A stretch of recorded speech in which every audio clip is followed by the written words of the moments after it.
Hello, I'm Joshua Nipper, and welcome to Contractors War Chest YouTube channel. And on today's episode, we are doing a tutorial on the fencing estimating engine. So let's jump right into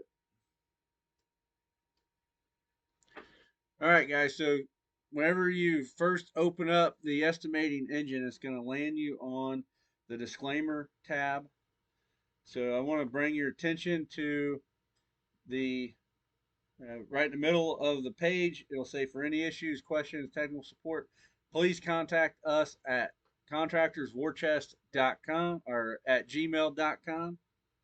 So if you have any issues or any suggestions on improvement or any technical glitches, please let me know and we will get that rectified for you as fast as possible. All right, so let's move on to the data tab. So these estimating engines pull all the information from these data tabs and the pricing index. So any changes over here will reflect in changes there. Don't go deleting any of this stuff because you might mess up the formulas, but it's not the end of the world if you do. We always can get stuff like that hammered out and fixed. But this data page basically lists all the components of the four fences that this estimates. It estimates wood fencing, chain link fencing, the galvanized and the black, and ornamental and vinyl. So these are all the components to those fences. Now, this does not import companies' data as far as those line items go. These are just basically for like vinyl. You're gonna have a vinyl post kit in white, tan, black, two tone, um, and then those type of colors. So whenever you go to order it, you might have to adjust the product uh, line item to fit whatever vendor you're going with or whatever color you're choosing. So this data tab basically lists out all of the components. Now, this estimating engine, not only does it do the traditional dig and set with concrete, it also does no dig. So we will get over there and I will show you that feature. So let's move on to the next tab, the pricing index tab. That is essentially all of the components listed from the data tab with pricing on it. Now, the pricing you see here is arbitrary numbers. I did not put actual correct pricing in here. That is your job to do as a fence company owner or as a contractor, is for you to put in your own pricing information on this spreadsheet so you are accurate when you're doing your estimates. These are nowhere near accurate. I did not mean to put accurate pricing in there. These are just numbers that were thrown in there. So nowhere, shape, or form are these accurate. I want to make sure that you guys clearly understand that when you get this spreadsheet, do not just go out and start estimating. You have to do some work on the pricing. You have to add your pricing in here for each component, or it's not going to be accurate. And quite honestly, it won't take that long if you already have an idea on what the pricing is for a lot of the stuff. So, all right, let's move over to the fence measurements tab.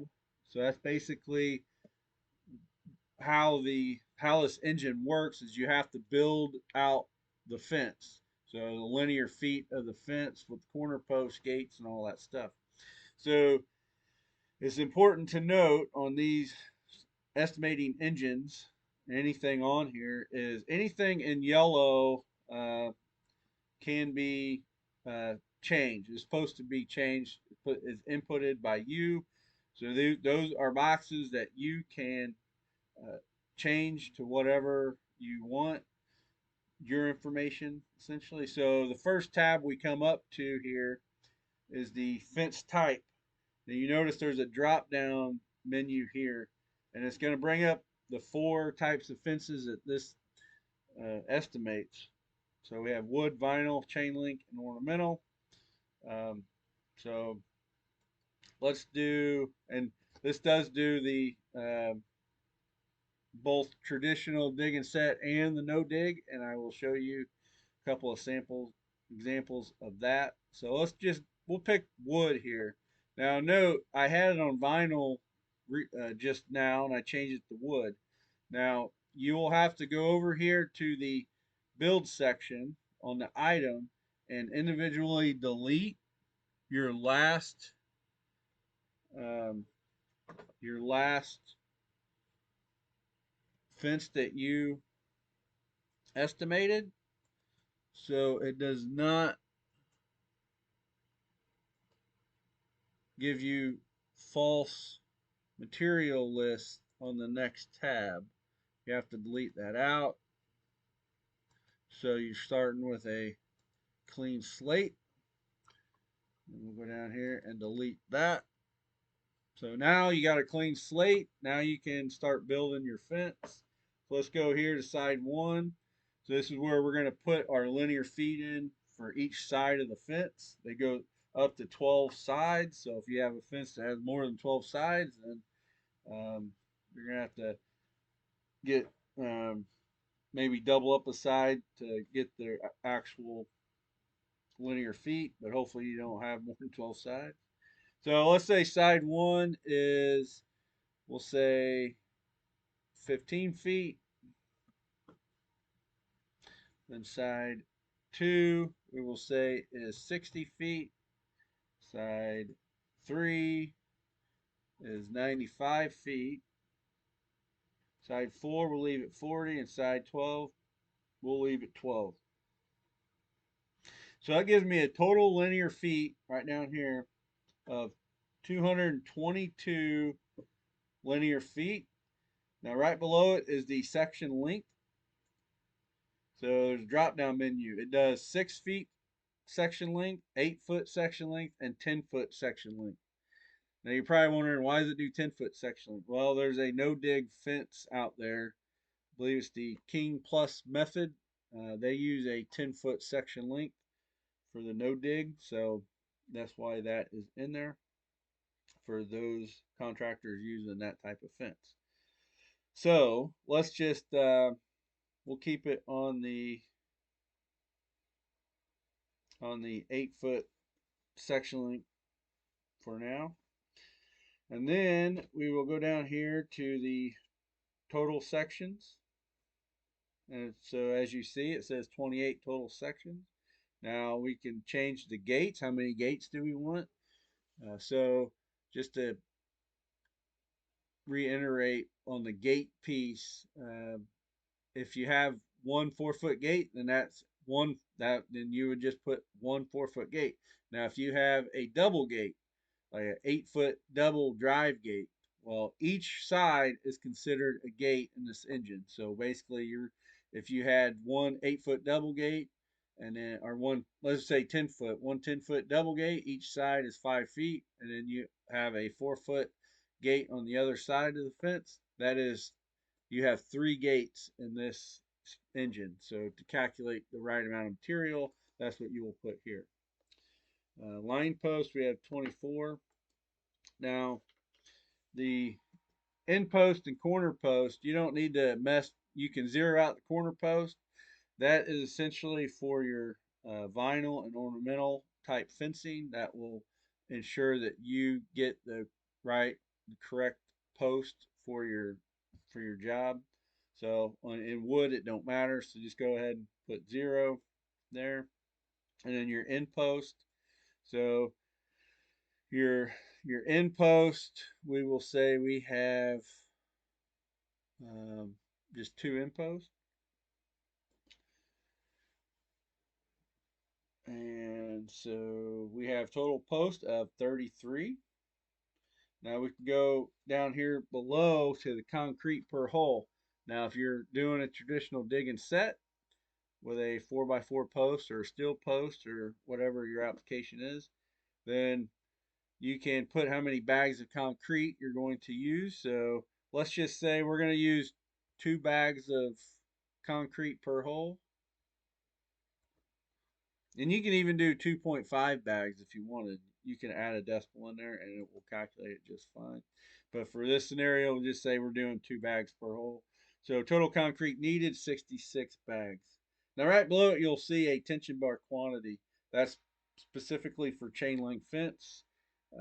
So we wanted to put a automated section in there. So whenever you're building out your chain link fence, based on your corners and your end posts and your gates, it's going to automatically calculate how many tension bars you need to take out to the job or charge the customer for. So that is there. Um, so let's go up to building our section now. So now that we have the layout of our fence, now we got to build our section. So our post type. So if we click down here on the post type, now note that anytime you change the fence type over here, we'll change the menu options on the post type over here on this section. So just keep that in mind. So if you're a company that uses Postmaster Post, then you can click on your Postmaster Post. Um, if you are a company that uses the galvanized post, then you can click on whatever size galvanized post you use. They're all there. If you're a company that uses the traditional 4x4 treated post, then they're there for you to click on.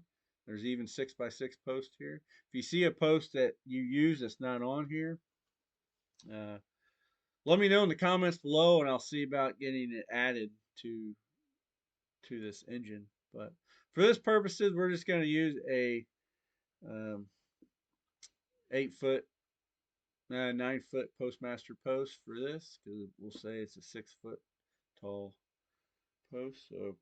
Um, so we move on down to we don't really need to do the other type of post. Those are really more for the um, vinyl and ornamental fence, so we can get the correct type of post for those type of fences. So if our posts are just 9 foot postmasters, you can just leave that in there. If you have different posts throughout your fence, then by all means, for the post type 2, for the line post, then you can come down here. Let's say you're gonna mix the postmaster post with a King Plus method post. Then you can go down here and add, your 2 and 3/8 inch post to build out your fence that way. So we just keep on going down now. Notice in the build section, where I have it in parentheses what the sections are, either for chain link or wood. So if it says wood, then what you want to do is make sure that you have something in that item, in that line, so that you build your section out properly. So picket, what kind of picket do we want? We want a treated dog ear picket, a 6 foot or a 4 foot. You have different options here, different picket options you can pick. But for this scenario, we're going to do a 6 foot treated dog ear picket. And then for this one, so your picket, so we have 3 options for your wood pickets. Either a solid privacy picket, which is the first one. The second one is a space picket. So it'll space your pickets out up to 3 inches. And then your shadow box picket. So if you were building a shadow box fence, then you would put the picket in that one and delete this one. So let's just say we're doing a shadow box picket here. And so the reason why that is separated out, so we calculate the right quantity of pickets on the material list side, which I'll show you here in a minute, which is the next tab. So let's keep on going down. So are you going to put a kickboard in here? So if you're putting a kickboard, you can also use this as an extra rail if you use extra rail, or if you're doing a cap and trim type fence, you can add a extra rail in here and pick whatever material you're going to use. And this only does, on this section here, this only adds an additional 1 rail or 1 kickboard to that section. But if you're doing a cap and trim and you need the other side to be trimmed out, then that's where we add in the additional items, what we need to build that section out. So in this instance, we're not going to do a kickboard or an extra rail. It automatically does. If you do 6 foot fence, it's automatically going to put in 3 rails. So if you're doing a King Plus method type fence, then what you're going to do is it's going to automatically give you 3 rails, and then you will come and add an additional kickboard slash rail here for the King Plus method, so you can add your top rail system. So just note that you can build out the King Plus method in this engine just fine. So the bottom ones don't apply for vinyl and ornamental. Post collars for vinyl, rail lock insert vinyl, post caps essentially for vinyl. Now you can also use the post caps if you're using wood post. It'll the drop down menu will give you an option for treated post cap or cedar post cap, and it pulls pricing from whatever post caps that you use in your business. You can update the pricing on the pricing index, and it will import the pricing on the material list side that you'll see here in a minute. So these are additional items that uh, we can use to build our section out. So if we need additional pickets so we're using a postmaster post here, so we need an additional picket on the other side of that fence to cover the post. So that's where we're going to go in here and add our additional picket. I need to adjust that first item, but we'll get that fixed. So I put it in item 2 because my item 1 was accidentally locked. So I will get that fixed before I put it on the store. But we're going to put it right here in item 2, a 6-foot treated dog ear picket. So that's an additional item we need for that section. And we can add the quantity on the material list. I'll show you here in a second.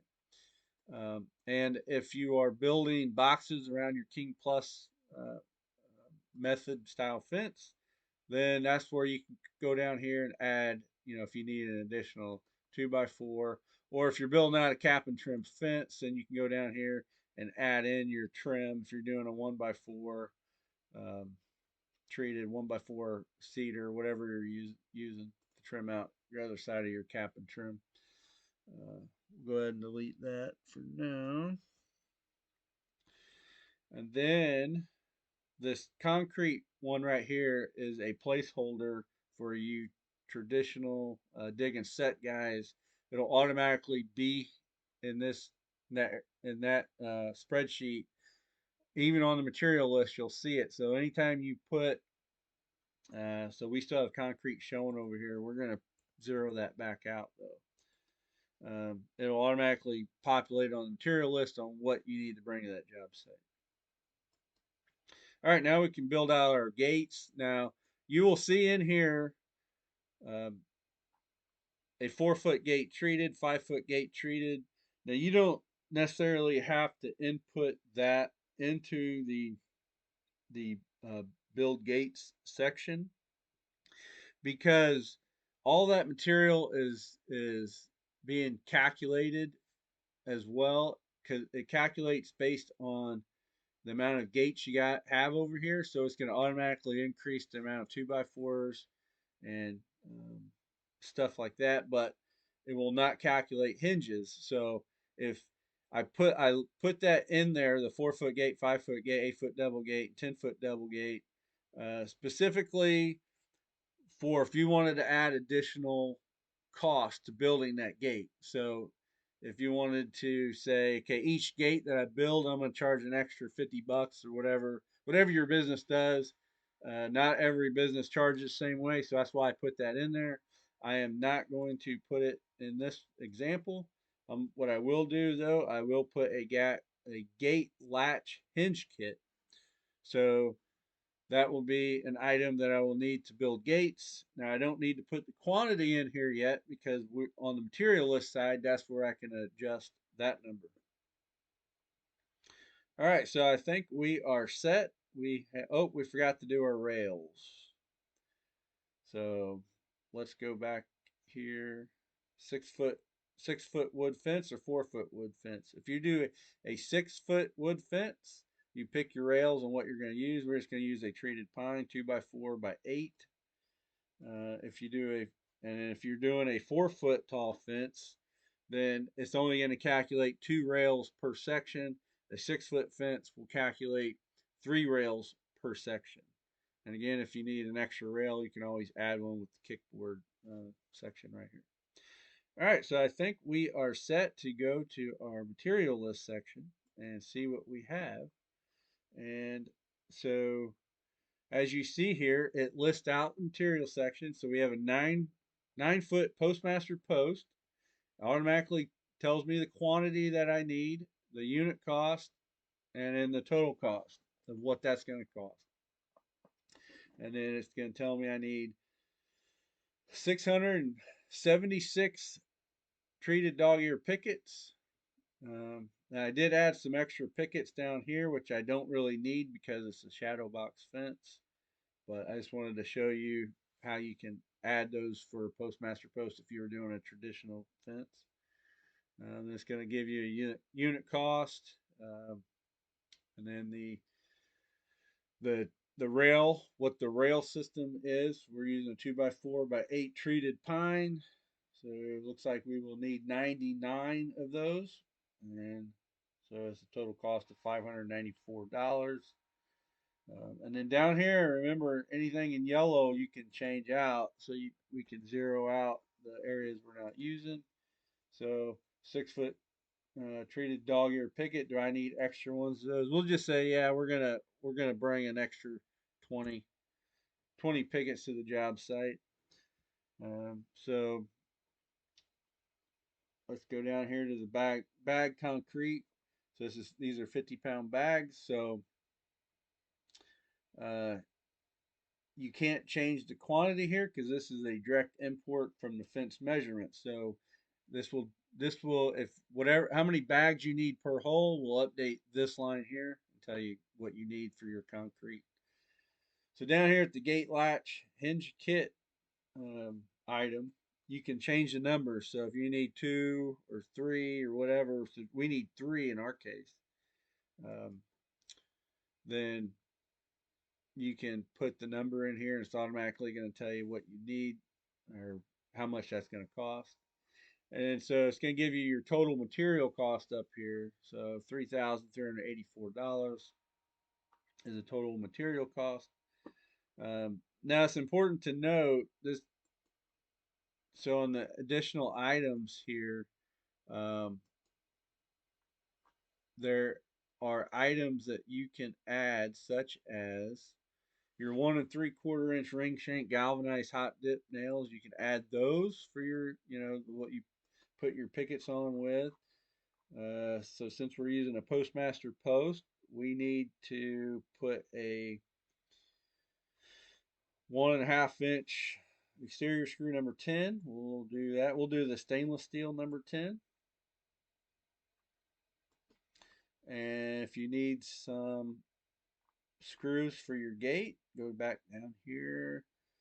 3-inch exterior screws number 8. We'll do those. And notice there's lag screws here, some other types of fasteners you can add to your list here so that you are charging enough for your job. So let's go back to material list, see how that updated. So you need one box, and then one box. It's going to automatically update your material costs. So now we're up to $3,491. So let's go over here to the cost and revenue calculator. So this automatically imports the material cost, and you'll notice there's lines here for additional material. So anything that you could not find in the material or on the fence building section on the drop down menus, if you have a special item you need um, for this gate, if maybe you're building some special gates with that was not listed on there, or you had some special equipment that you needed to rent, like, if you needed a whatever piece of machinery to do this job, you can put that cost there and it will update the cost. So I added that there because I know every fence company is different. They have different customer base. So you can add those additional items there and we'll update the material cost. So we'll move over to the next bucket and you'll notice it's called labor. So that's the labor for putting up that fence. So you can adjust right here. Remember everything in yellow. You can input your line items in your cost. So for team member one, we just put $30 an hour. Team member two makes $25 an hour. Team member three makes $20 an hour. And then hours needed to build that fence, you can change it. If you want, let's say you might need 12 hours to build that fence. And this is all scenario based. Nothing is accurate on anything I'm putting in here. So don't blow me up in the comments and say that this is crazy pricing for this fence. This is not accurate. It was not designed to be accurate. It was the numbers. The estimating engine will be accurate once you put your numbers in there for your labor rates, for your pricing, and your overhead. That is what um, that is what will make this estimating engine accurate for you to run estimates with. So let's just go ahead and say that's what we're charging per hour, $75 per hour, and it's going to take us 12 hours to knock out this fence. So my labor cost for this job is $900. We're going to go over here to overhead. Now, it's important to note that in order to get accurate estimates, you have to know your correct labor rates and you have to know your correct overhead rates. Now, check out the description below because I have a labor burden calculator and an overhead calculator that will calculate exactly what you need to be charging per job for your labor and your overhead. So check those calculators out. They're a real neat tool to have, especially if you want to know your accurate and exact numbers for your company. So go check that out below, and you can also find it on contractorswarchest.com at the store and download it there. So let's go over to overhead. So we're going to say, what do we need per job for overhead? Let's just adjust this to say our overhead is $950 per job. So you can also add other stuff in there for special occasions, special jobs. You can add another miscellaneous item in there for your overhead. So go over here to the net profit desired. Now, net profit desired is not to be confused with gross profit. All right, so material cost and labor cost, that's your cost of goods sold. Your overhead and net profit, that is your gross profit. This box here is your net profit, and it's what you desire to make on that job after all the bills are paid, jobs completed. This is what you have left at the end of the day after everything is said and done. So, what do you, as the owner of your business, the contractor, fence contractor, want to make net profit wise on this job? So, we'll say, well, I want to make 25% net profit on this job. It'll automatically tell you what that cost is, and you can play around with this to get the number where you think it needs to be. We'll say, let's go down to 15% net profit. So it'll drop it down where you say, it's not enough. I want to go back up. I want to go up to 19% net profit. So you can mess around with it and get your numbers accurate for your company, for your area, so you can be giving the customers accurate quotes. So now that you understand how that goes, let's go back over here to the left, right below the material cost column there. You'll see total cost of job. So the total cost of job, everything added up, material cost, labor cost, overhead, and net profit. Total cost is $6,355. So there's a cell here called 50% deposit required. Now, if your company requires a 50% deposit required, then it does it for you. It tells you exactly how much you need to collect from the customer. Most people, and I put that there so you can do a quick check with your 50% deposit required and material costs. Usually you want the 50% to be above your material cost. So if you notice, like in this case, it's below the material cost, then you know you need to probably go back up and look at your labor and overhead and net profit numbers and maybe, raise it up, or whatever the case is, raise it up or lower it to get your pricing where you need to be. But like I said, this is not accurate. I would not present this to a customer. These prices aren't accurate. Labor costs ain't accurate. So don't blow me up in the comments. So for that 50% deposit, it basically does it for you. That's what you need to be getting from the customer. And then down here, it breaks it down to total sections. There's 28 total sections. Total linear feet of 222 linear feet. So your per section cost is $226, and your per linear feet cost is $28. So, uh, you know, that's there for your benefit, so you can kind of keep an eye and gauge where you really have been in the past, or where you want to, if you're raising your prices, where you want to go. So that's why that is there. So you don't have to break out the calculator; it does it for you. So that is the fence estimating engine in a nutshell. There are many more examples I can go through, and I will on future videos. So if you have not liked or subscribed to my channel, please do so and hit that notification button so the next time I put out a video either on the fence estimating engine or my financial calculators that I have, you'll be notified. And if you haven't been to my store to see some of the products that I have for sale there, some estimating engines and the financial calculators, please do so. Contractorswarchest.com, and you can download all that stuff right there. And I thank you for watching, and I hope you learned something from this tutorial. And if you have any questions, please leave them in the comments below or send us an email. So have a great day.